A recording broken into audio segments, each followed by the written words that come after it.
Bonjour, c'est Nizar Brahsan avec vous pour continuer la suite de l'islam politique réformiste. Quelques points sur Hizb al-Tahrir, ça veut dire le Parti de la Libération. Ce parti il a été créé par un certain Taqiyuddin Nabhani.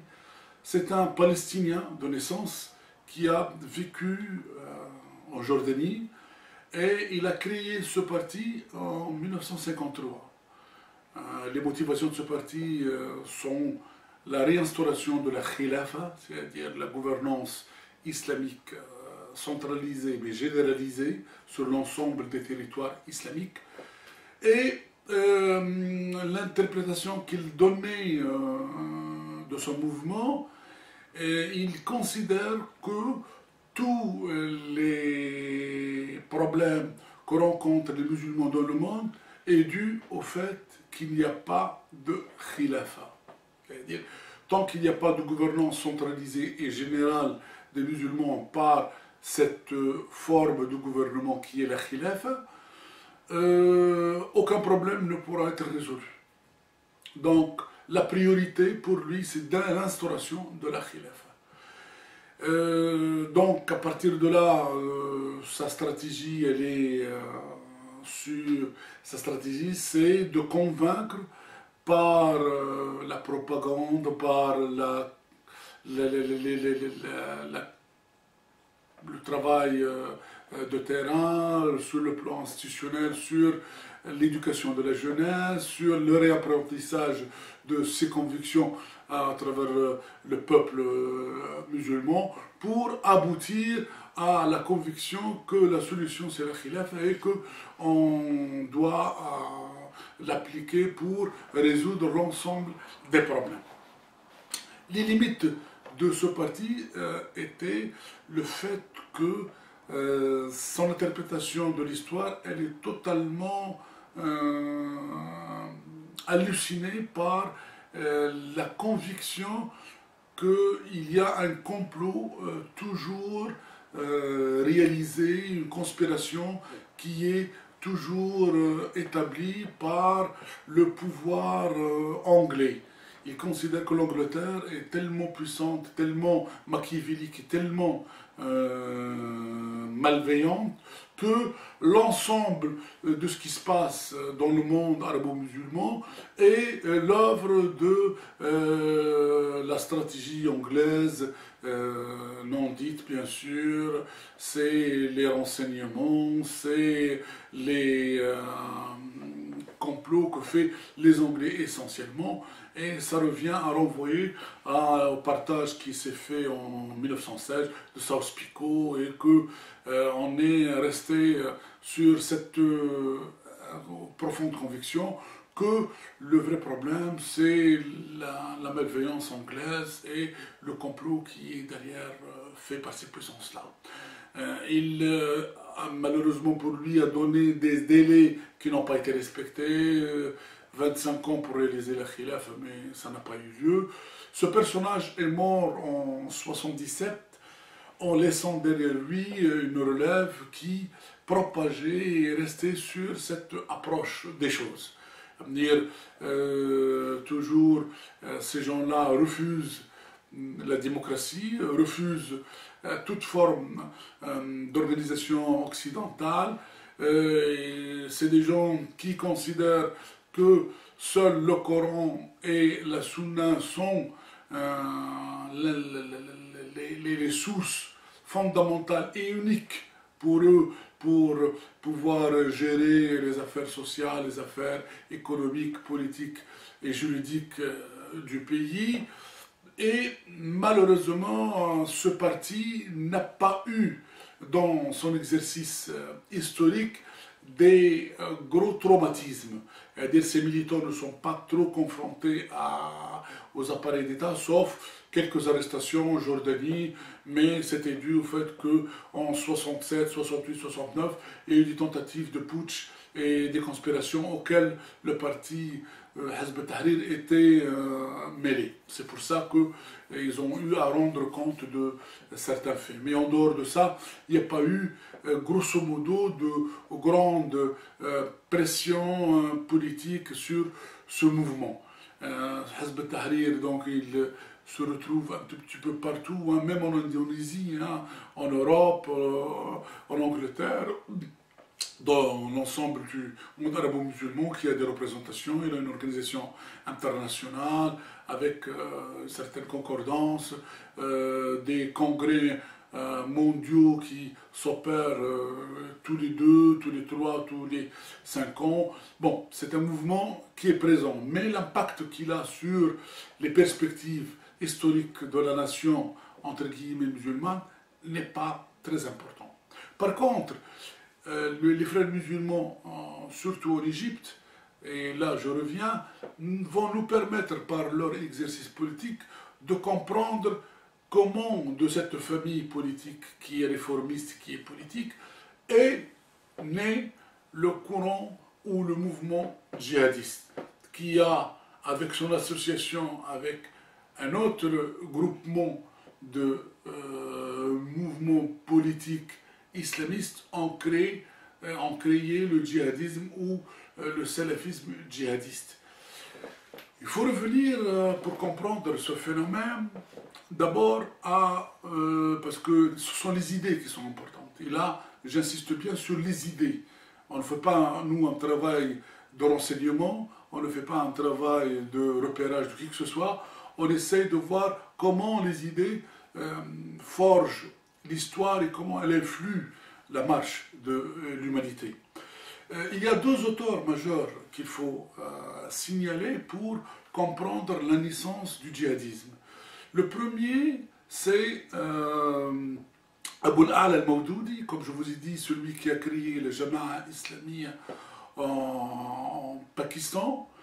Et c'est un personnage central parce que c'est un homme qui a eu un parcours très particulier. C'est un homme qui vient d'une école un tout petit peu laïque, qui s'est forgé à travers une sorte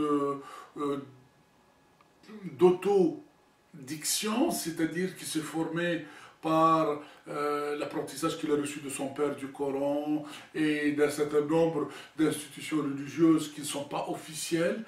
Et il a eu un parcours laïque, c'est-à-dire qu'il a eu des enseignements basiques avec de la philosophie, des maths, physique, etc. et tout, et qui est abouti à une sorte de construction intellectuelle, pas dans le classicisme religieux, pas dans l'islamisme ou l'islam traditionnel.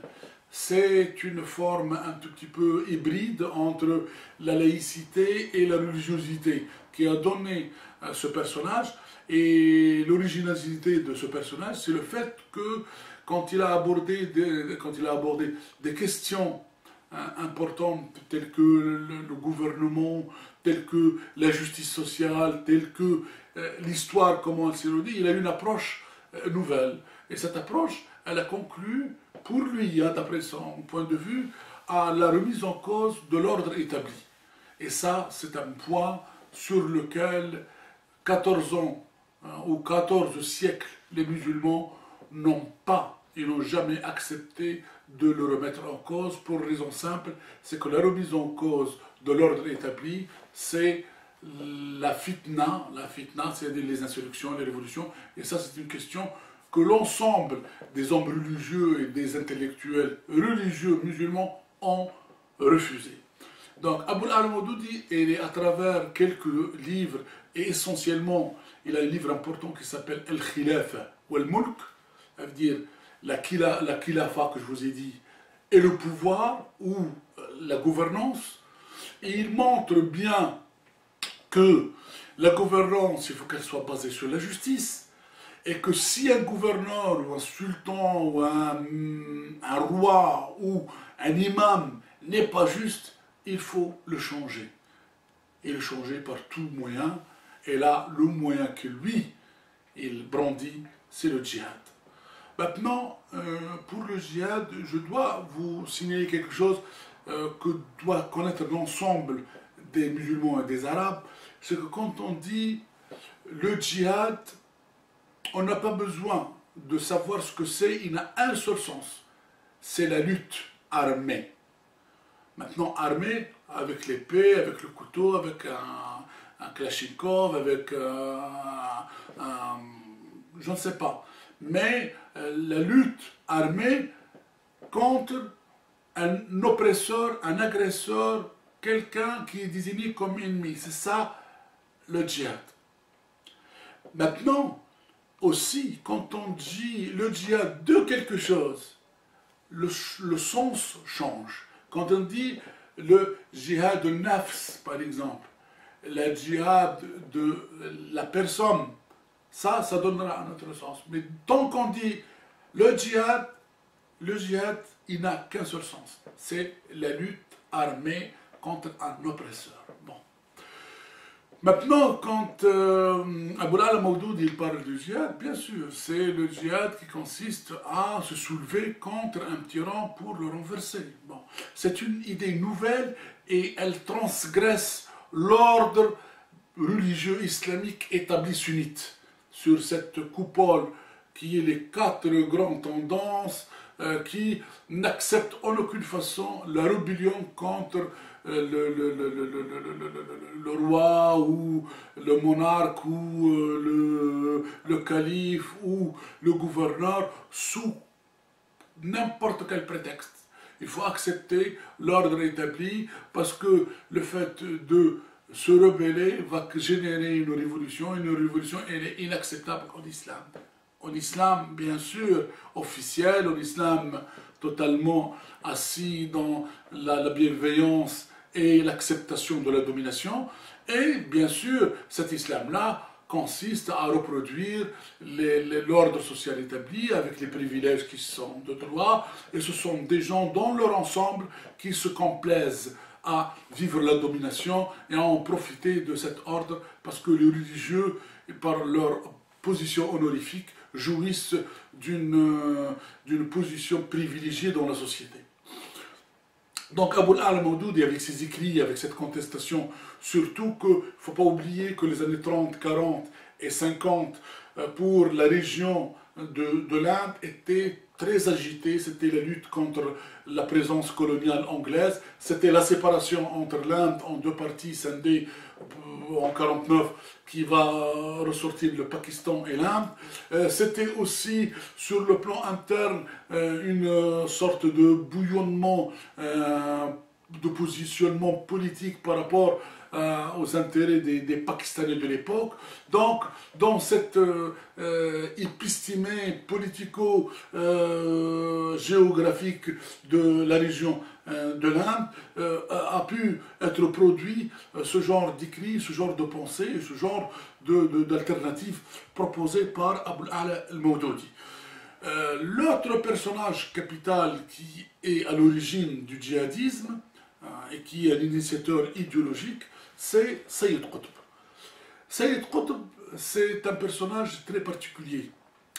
C'est un homme qui vient de la mouvance un tout petit peu intellectuelle et égyptienne des années 40, des années 50, qui sont dans la culture, dans le théâtre, dans la poésie, dans les récits. C'est un fin écrivain, c'est un intellectuel, c'est un poète. Il a longtemps vécu sous la tutelle de Abbas Mahmoud al-Aqad. C'est un éclairé, l'Aqad, donc c'est un homme bienveillant. Il a eu un tout petit peu quelques écrits sur les images, comment dirais-je, artistiques du Coran. Donc il a eu une approche un tout petit peu particulière. Donc il aborde les questions de son époque. C'est lui qui a présenté Najib Mahfouz, par exemple, le prix Nobel de littérature d'Égypte. C'est lui qui l'a présenté aux Égyptiens. Donc c'est quelqu'un qui a une culture plus ou moins laïque, moderniste et de gauche aussi, parce qu'il est pour la justice sociale, il est pour l'équité, le fait de répartir les richesses d'une manière plus équitable dans la société. Donc, il vient de cette école-là. En 53-54, après la Révolution, il a pour mission de diriger le journal des frères musulmans suite à un voyage un tout petit peu chaotique qui a duré 2 ans aux États-Unis pour étudier les modes d'organisation et les modes d'enseignement américains. Il a été très choqué, heurté par la vie occidentale américaine, et il a une sorte de incompréhension de cette différence qui fait que leur approche de la vie n'est pas totalement conforme au mode égyptien, musulman, arabe, qui est totalement différent. Et là, durant ce voyage, il a eu prise de conscience un peu plus religieuse. Dès son retour, il a commencé un tout petit peu à se remettre en question sur la question de l'islam, et il est venu, après la révolution auquel il était un tout petit peu initiateur, il était une référence pour les officiers libres qui ont initié cette révolution. En 1953, il a pris en main le journal des frères musulmans. Et quand il a eu à faire ça, il a eu une rencontre houleuse ou une rencontre discordante avec Nasser, qu'il n'a pas accepté parce qu'il considérait que Sayyid Qutb c'était un partisan de la révolution, c'était un moderniste, quelqu'un qui était un nationaliste, et il le voit comme rédacteur en chef d'un journal des frères musulmans, ce qui est pour lui inacceptable. Sayyid Qutb, quand il était rédacteur en chef de cet organe de presse, il n'était pas totalement convaincu des frères musulmans, il n'était pas adhérent, il n'était pas un membre, mais quand il a été convoqué, il a eu ce contact fort avec une interrogation sur ses positions. Il a répondu à Nasser en lui disant à partir de maintenant, je fais partie des frères musulmans. Et là, je dis ça pour qu'on puisse comprendre un peu le cheminement du personnage et après comprendre aussi quelle est l'approche qu'il a donnée dans la société. Sayyid Qutb a écrit un certain nombre d'écrits. Le plus important de ces écrits, à part l'adala al-ijtimaïya في l'islam, il a écrit aussi Fi Dhilal al-Qur'an, dont, comment dire, c'est sous les ombres, mais d'un point de vue positif du Coran, à dire. Et il a écrit durant la période où il était emprisonné, à peu près une dizaine d'années, de 54 à 64, il a écrit un livre très très important, c'est un livre explicite qui s'appelle Ma'alim fi Tariq. Ma'alim fi Tariq, c'était un livre qui mettait un peu en route toute la conception qu'il a un petit peu du travail et de la conception politique en islam. Les nouveautés qu'introduit Sayyid Qutb dans ce livre, c'est d'abord le concept de Jahiliya. La Jahiliya, c'est la période pré-musulmane. Avant l'islam, on vivait dans la Jahiliya, c'est-à-dire une sorte de période un peu sombre, un peu ténébreuse, un peu chaotique. Et il dit, il le constate, qu'après 14 siècles, le 14e siècle dans lequel il vit en Égypte, avec son milieu social et économique, les Égyptiens, ils vivent dans une jahiliya. Ça veut dire qu'ils ont un tout petit peu quitté l'islam authentique, ils se sont acclimatés avec un autre corpus comportemental qui n'a rien à voir avec l'islam et qui les rend dans une sorte de jahiliya. Et les gens qui vivent dans une jahiliya deviennent des kuffars, c'est-à-dire des impies, des gens qui n'ont rien à voir avec l'islam. Donc ce regard terrible sur la société égyptienne renvoie pour lui à une sorte de malfaisance gouvernementale. C'est le gouvernement et le gouverneur et le gouvernant qui est corrompu, qui est pas islamique, qui n'a rien à voir avec l'islam, qui est responsable de cette situation chaotique. Donc, il y a deux problèmes. Il y a la jahiliya de la société, il y a la hakimiyya, ça veut dire la gouvernance, qui doit être remise en question, doit être combattue et doit être remise en place par même la force. Et la force, c'est, on revient au même mot, c'est le djihad. Le djihad pour Sayyid Qutb est une obligation pour les gens pour changer l'ordre établi et changer le gouvernement et changer les choses. Donc c'est par la violence qu'il faut opérer. Donc on a deux grands auteurs qui ont initié un tout petit peu cette nouvelle conception révolutionnaire, subversive dans la mouvance de l'islam politique. C'est d'un côté Abul al-Mawdoudi, qui est le créateur de la Jama'a Islamiyya en Pakistan, et on a Sayyid Qutb durant les années 60. Il ne faut pas oublier que Sayyid Qutb, en 64, quand il a sorti ce livre, il est resté à peu près un an et quelques. Il s'est fait encore emprisonner parce qu'il était initiateur d'un complot contre Jamal Abdel Nasser.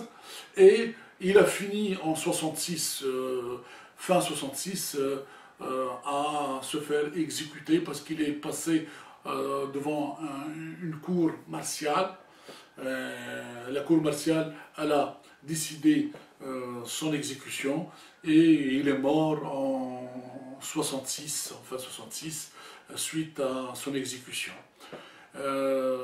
Donc, il disait lui-même que sa mort en tant que martyr, parce que beaucoup d'islamistes et beaucoup de musulmans politiques considèrent que Sayyid Qutb c'est un shahid. Malheureusement, ce n'est pas un imam, mais il n'a jamais fait une fois de sa vie une khutbah, ou il n'a jamais fait de prêche religieuse, mais c'est le martyr de l'islam politique, parce qu'il a été exécuté en 1966 pour sa participation au complot contre Jamal Abdel Nasser de l'époque. Il faisait partie des frères musulmans. Maintenant, les origines du djihadisme, ce sont ces deux personnages. Il faut dire aussi qu'en Égypte, la répression était féroce contre les frères musulmans après cette expérience tragique avec Jamal Abdel Nasser. 67 arrive, donc il y a l'échec de la guerre contre Israël, et puis il y a eu un rebasculement un tout petit peu des frères musulmans en conflit direct avec Abdel Nasser et son expérience. Les régimes successifs qui se sont succédés ont été aussi dans la dureté avec les frères musulmans, tant après la mort de Nasser en 70, il y a avec Sadat, il y a eu aussi une souplesse, mais quand même il y a eu aussi de la dureté. Durant les années 70, avec Sadat, il y a eu la création d'un groupement d'inspiration qutbiste de Sayyid Qutb, qui ont créé ce qu'on appelle le Jama'a Islamiyya. Mais là, c'est en Égypte qu'ils l'ont créé, et cette Jama'a Islamiyya, qui est d'inspiration qutbiyya, donc Sayyid Qutb et de Jamal al-Din Afghani, a abouti en quelque sorte en 79-80, en 80, à l'exécution ou l'attentat contre Sadat. C'est ce mouvement djihadiste qui est né des idées de Sayyid Qutb et de Jamal al-Din et de Abul al-Mawdoudi, qui a pu créer cette mouvance qui, durant les années 80, va se projeter en Afghanistan. Tous les grands noms du djihadisme égyptien, jordanien, syrien, de tous les partis un tout petit peu du monde musulman, se sont projetés vers l'Afghanistan. Et on peut considérer, sans trop se tromper, et de dire que le tremblement de terre qui va s'opérer dans le monde s'est préparé dans ce laboratoire durant une décennie de 79 à 89 et sur le territoire de l'Afghanistan. Donc l'Afghanistan a été historiquement le territoire où le tremblement de terre politique djihadiste va s'opérer. Et on s'arrête là.